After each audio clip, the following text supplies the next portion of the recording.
ఈ మధ్య కాలంలో కొన్ని పరిణామాలు చోటు చేసుకున్నాయి. అదొకటి ముఖ్యంగా అంబటి రాంబాబు ఇష్యూ. హ్మ్. అంబటి రాంబాబు ఇంటి మీద దాడులు జరగడం, దానికి ఆహ్, రెస్పాండ్‌గా అంబటి రాంబాబు మీద కేసు పెట్టి ఆయన్ని అరెస్ట్ చేసి హ్మ్. జైల్లో పెట్టారు. దాని తర్వాత ఇమ్మీడియేట్‌గా జోగి రమేష్ ఇంటి మీద దాడి జరిగింది. దాంతో పాటు పెట్రోల్ బాంబు కూడా వేశారు. హ్మ్. మంటలు కూడా వ్యాపించాయి. లోపల ఆయన భార్య, కొడుకు, వాళ్ళ బంధువులు ఉన్నారు అని చెప్తున్నారు. ఆయన అయితే లేడు. సో, అది కూడా పెద్ద చర్చనీయాంశమైంది. దీంతో ఇప్పుడు వైసీపీ వాళ్ళు సీరియస్‌గా రంగంలో దిగారు. అంటే ఇక్కడ ప్రధానమైన విషయం ఏందంటే రాంబాబు ఈ మహాపాపం పేరుతో తెలుగుదేశం వాళ్ళు కొన్ని ఫ్లెక్సీలు పెట్టారు లడ్డు విషయంలో. దాన్ని తీయించడం కోసం, అంటే జంతు కొవ్వు లేదు అని సిట్ క్లియర్‌గా చెప్పినా కూడా నెయ్యిలో కలవలేదని, వీళ్ళు మళ్ళీ అదే పెడుతున్నారు కాబట్టి మేము తీస్తాము, ఇలా పెట్టడానికి లేదు, అదే మేము పెడితే మాత్రం తీసేస్తా ఉన్నారు పోలీసులు, ఇవి పెడితే ఎందుకు తీయట్లేదు అనేది వీళ్ళు రచ్చ చేసి దాన్ని తీయించడానికి రాంబాబు బ్యాచ్ని వేసుకొని వెళ్ళారు. దానికి పోటీగా తెలుగుదేశం వాళ్ళు వచ్చారు. తెలుగుదేశం వాళ్ళు కూడా మన వీడియోలంతా చూస్తే బండబూతులు ఆయన్ని తిట్టారు. ఆ తిట్టిన క్రమంలో ఇతను కూడా రెచ్చిపోయి వాళ్ళని ఏమని అనొచ్చు కానీ చంద్రబాబు అక్కడేమీ లేడు, చంద్రబాబుని ఆయన అనరాని మాట్లాడినాడు. సో ఇక్కడ ఖచ్చితంగా రాంబాబుది తప్పు, ఆయన అలాంటి మాటలు వాడకూడదు, ఎక్స్ మినిస్టర్ కూడా ఆయన. అయితే రాంబాబుది ఎంత తప్పు ఉందో తర్వాత వాళ్ళ ఇంటి మీద దాడి చేయడం కానీ, అంతకుముందు ఆయన్ని బూతులు తిట్టడం కానీ వాళ్ళది కూడా తప్పు ఉంది. వాళ్ళని కూడా చేయాలి, కేసులు పెట్టాలి. కానీ ఇక్కడ వాళ్ళ మీద ఏం కేసులు లేవు, కేవలం రాంబాబు మీదే కేసులు పెట్టారు. ఆ తర్వాత జోగి రమేష్ లోకేష్ మీద మాట్లాడాడు, దాని మీద జోగి రమేష్ మీద ఇంటికి వెళ్ళారు. అంటే ఇక్కడ ఏం జరుగుతుందంటే ఎవరైనా అసభ్యంగా మాట్లాడితే వాళ్ళ మీద కేసులు పెట్టడం వరకు ఎవరైనా కూడా అర్థం చేసుకుంటారు.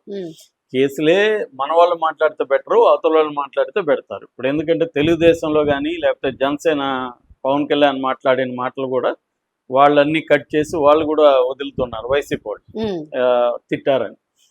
ఈ రాజకీయాల్లో ఈ కల్చర్ బాగా పెరిగింది. ఇక్కడ ఏ పార్టీ కూడా అతీతం కాదు. అన్ని పార్టీ నాయకులు కూడా బూతులు తిట్టుకోవడం, తర్వాత వ్యక్తిత్వ హననం అంటారు, అంటే క్యారెక్టర్ అసాసినేషన్ చేయడం, తర్వాత వాళ్ళ స్త్రీల గురించి బ్యాడ్గా కామెంట్లు చేయడం అనేవి జరుగుతున్నాయి. గతంలో కూడా సత్యనారాయణ అని ఆయన రోజా నెల పూర్ణ దీంట్లో నటించిందంత ఈ కైండ్ ఆఫ్ భాష అంతా కూడా వాడారు. మరి ఆయన మీద ఏం జరిగింది? ఏం జరగలేదు. సో ఇలాగా ఇప్పుడున్న స్పీకర్, డిప్యూటీ స్పీకర్లు కూడా గతంలో బూతులు మాట్లాడిన వాళ్ళే. సో ఇప్పుడు వాళ్ళకేమో ప్రమోషన్లు వస్తున్నాయి, వీళ్ళకేమో కేసులు వస్తున్నాయి అన్న కాన్సెప్ట్ పెరిగింది. సో ఈ రెండోది అన్నిటికంటే ఘోరమైన దాడుల సంస్కృతి. జగన్ పరిపాలన బాగాలేదనేది ఎందుకు జనం తీర్పిచ్చారు?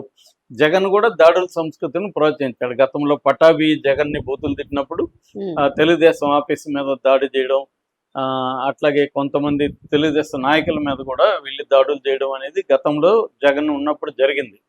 అందుకే జగన్ అరాచకత్వ పాలన అని, లేక జగన్ది రౌడీ పాలన అని వీళ్ళు ప్రచారం తీసుకొచ్చారు. జనం కూడా ఓట్లేశారు తెలుగుదేశం కూటమికి.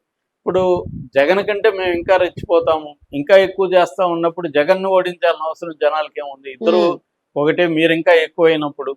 సో ఇదేంటంటే వీళ్ళని గెలిపించింది దేనికోసం? జగన్ లాగా కాకుండా బెటర్గా పరిపాలిస్తారని కదా. కానీ మేము కూడా ఇంకా వరస్ట్గా పరిపాలిస్తాం అనేసరికి ఇక్కడ ఏమైందంటే రెండు పార్టీలకి తేడా లేదు, ఎవరైనా ఇంతే అనేది ప్రూవ్ అయింది.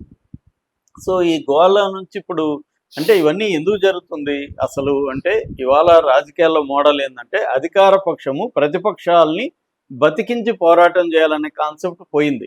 చంపేయాలి, పొలిటికల్గా ప్రతిపక్షాలని చంపేయాలనేది అది బీజేపీ దగ్గర నుంచే మొదలైంది. అంతకుముందు కూడా కొంతవరకు ఇందిరాగాంధీ పరిపాలన కూడా ఉండేది, కానీ అది ఇప్పుడు సిస్టమేటిక్గా మోర్ ఆర్గనైజ్డ్గా చేస్తున్నారు. ఒక సీఎంల్ని జైళ్ళలో పెట్టిచ్చేస్తున్నారు, కేసులు పెట్టేస్తున్నారు. ఇవన్నీ మోడీ కూడా ఏంటంటే ప్రతిపక్షాలని పొలిటికల్గా చంపేయాలి, ఉండకూడదు. అందుకనే కాంగ్రెస్ ముక్త భారత్, అదే రాంగ్ స్లోగన్. ఎందుకు ఉండాలి కాంగ్రెస్ ముక్త భారత్? కాంగ్రెస్ కూడా ఉండాలి కదా, ఇదేమి ఏక పార్టీ చైనా లాగా కాదు కదా. డెమోక్రసీలో మల్టీ పార్టీ అనేది ఇంపార్టెంట్, సిస్టమ్ అనేది ఇంపార్టెంట్. సో ఈ కాన్సెప్ట్ ఏమైనా రీజనల్ పార్టీలు కూడా వాళ్ళని నయానా భయాను, అంటే వాళ్ళకి ఏదన్నా బెనిఫిట్స్ ఇచ్చి పార్టీలో ఉండే వాళ్ళని లాక్కోవడం ఒక కాన్సెప్ట్ అయితే, రెండో కాన్సెప్ట్ బెదిరించి వాళ్ళ ఆర్థిక మూలాల మీద దెబ్బకొట్టి వాళ్ళని పార్టీలోకి తీసుకోవడం. ఉమ్, మూడోది అసలు పార్టీలోకి తీసుకోలేని వాళ్ళు కొంతమంది ఉంటారు. వాళ్ళని